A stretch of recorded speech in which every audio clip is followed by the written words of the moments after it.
تو پیارے بچوں، آج ہم درس حدیث میں حدیث نمبر 86 یعنی کہ 86 پڑھیں گے انشاءاللہ۔ حضرت جابر رضی اللہ تعالیٰ عنہ اس حدیث کے راوی ہیں۔ فرماتے ہیں جب جنگ احد کا وقت قریب آیا تو رات کو میرے والد گرامی نے مجھے بلایا۔ جب جنگ احد کا وقت قریب آیا تو رات کو میرے والد نے مجھے بلایا اور کہنے لگے میں خود کو پیارے آقا صلی اللہ علیہ وسلم کے صحابہ میں سے سب سے پہلے شہید ہونے والا دیکھتا ہوں،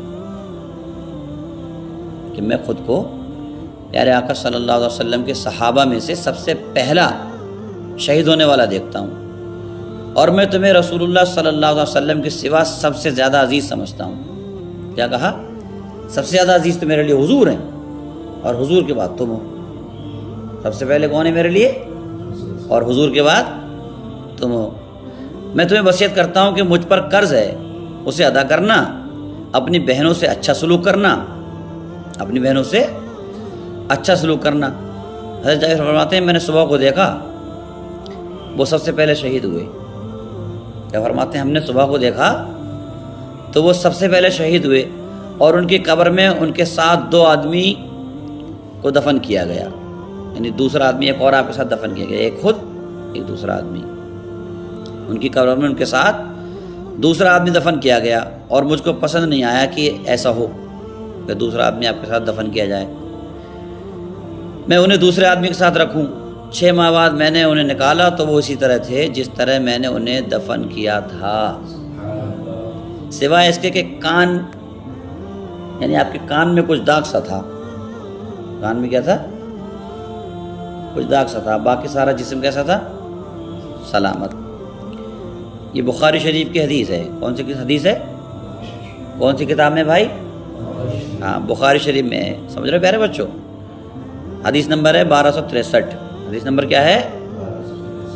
ہاں، تو پیارے بچوں اس حدیث پاک سے ظاہر ہوتا ہے کہ اللہ کے کچھ مقبول بندے ایسے ہوتے ہیں کہ اللہ تعالیٰ انہیں علم عطا فرماتا ہے۔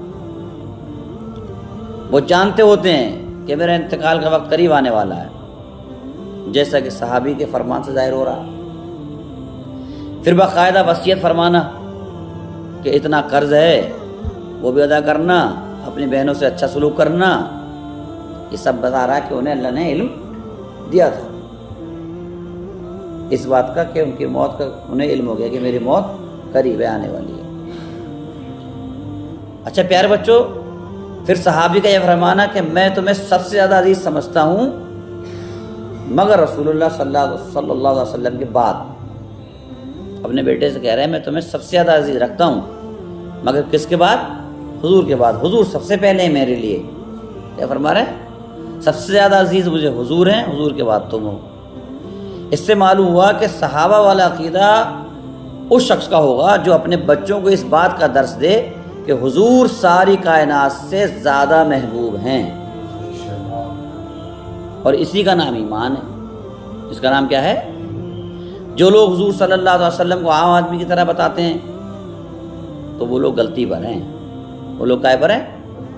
غلطی پر ہیں، کیونکہ عام آدمی کے لیے وہ کچھ نہیں کیا جا سکتا جو رسول اللہ صلی اللہ تعالی علیہ وسلم کے لیے کیا جا سکتا ہے۔ اچھا حدیث میں بھی ملتا ہے کہ جب تک اولاد والدین اور کائنات سے بڑھ کر حضور اکرم صلی اللہ علیہ وسلم سے محبت نہیں کرو گے ایمان والے نہیں بن سکو گے۔ یہ حدیث میں ملتا ہے کہ جب تک اپنی اولاد سے اور ہر چیز سے بڑھ کر حضور سے محبت نہیں کرو گے جب تک ایمان والے نہیں بن سکو گے۔ لہذا ہر مسلمان کو کیا چاہیے؟ ہر مسلمان کو چاہیے کہ اپنے بچوں کو سمجھائے، باقاعدہ ان کا ذہن بنائے، ان کے ذہن شادی کرے، انہیں تیار کرے کہ اگر ناموس رسالت کا مسئلہ ہو یا دیگر معاملات تو سب کچھ حضور صلی اللہ علیہ وسلم پر قربان کر دینا، یہی ایمان ہے، اور یہی نیک بختی، خوش بختی یہی ہے۔ خوش بختی کیا ہے؟ یہی ہے۔ اگر آج ہم بھی اپنے گھروں میں یہ ماحول بنائیں تو سبحان اللہ، اور اپنی اولاد کو ایک سچا دیندار اور پیارے آقا صلی اللہ علیہ وسلم غلام بنائیں تو کیا کہنے؟ پاس ہو رہے ہیں، بڑھیا بڑھیا، سب مست ہو جائے گا۔ اگر آج بھی ہم اپنے گھروں میں یہ ماحول بنا لیں اور اپنی اولاد کو ایک سچا دیندار حضور صلی اللہ علیہ وسلم غلام بنا دیں تو ہمارے گھر جنت بن جائیں گے اور ہزاروں قباحتوں سے محفوظ ہو جائیں گے۔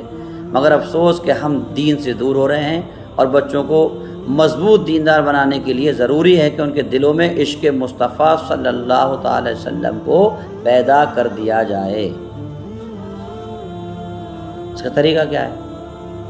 اس کا واحد طریقہ یہ ہے کہ اولاد کو حضور صلی اللہ علیہ وسلم کے فضائل و خصائص سنائے جائیں۔ حضور کی محبت پیدا کرنے کا طریقہ کیا ہے کہ اولاد کو حضور کے فضائل، حضور کے خصائص، حضور کی خوبیاں یہ سنائی جائیں، علماء حق کی صحبت میں بٹھایا جائے اور انہیں ان کتابوں کا مطالعہ کرایا جائے جن کے پڑھنے سے ایمان مضبوط ہو اور دل میں عشق مصطفیٰ پیدا ہو۔ سبحان اللہ۔ اچھا پیارے بچوں، پھر جب صحابی رسول صلی اللہ علیہ وسلم شہید ہوئے تو 2 صحابہ کو اکٹھا دفن کر دیا گیا، جو حضرت جابر رضی اللہ تعالیٰ عنہ کو گوارا نہیں تھا۔ وہ چاہتے تھے کہ میرے والد علیحدہ دفن ہوں، تو انہوں نے ایسا ہی کیا۔ 6 مہینے بعد قبر کو کھولا اور باہر نکالا تو وہ اسی حالت میں تھے جیسا کو ان کو دفن کیا گیا تھا، بالکل صحیح، بالکل سلامت۔ مٹی ان کے جسم میں اطہر کو نقصان نہیں پہنچا سکی تھی، صرف کان پر کوئی داغ سا نظر آیا۔ علماء فرماتے ہیں کہ ہو سکتا ہے زندگی میں کبھی زخم ہوا ہو جس کے درست ہونے پر نشان یا کسی اور وجہ سے وہ چیز نشان رہ گیا ہو، داغ رہ گیا ہو۔ اس سے معلوم ہوا کہ سب قبروں والے مر کر مٹی میں مل جاتے ہیں کہنے کا عقیدہ رکھنے والے قرآن و حدیث کے مخالف ہیں۔ پھر اگر کوئی حضور صلی اللہ علیہ وسلم کے متعلق یہ عقیدہ رکھے تو وہ ایمان والا بھی نہیں ہے۔ جو یہ کہ حضور مر کے مٹی میں مل گئے وہ ایمان والا نہیں ہے۔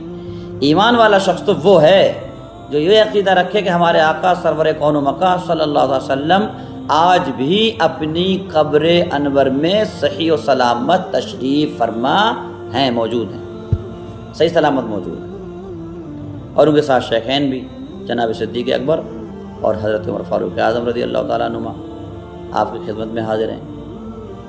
ہر غلام پر کرم فرماتے ہیں، چاہے وہ دور ہو یا قریب ہو۔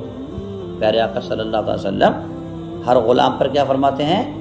کرم فرماتے ہیں، چاہے وہ دور ہو چاہے قریب ہو، چاہے دور سے پکارے چاہے قریب سے پکارے، چاہے اپنے ملک سے پکارے چاہے حضور آقا صلی اللہ علیہ وسلم کی سنہری جالیوں کے سامنے جا کر عرض کرے، یا کہیں بھی ہو آپ صلی اللہ علیہ وسلم کی بارگاہ میں عرض و معروض کہیں سے بھی کرے، حضور کیا کرتے ہیں؟ سنتے ہیں۔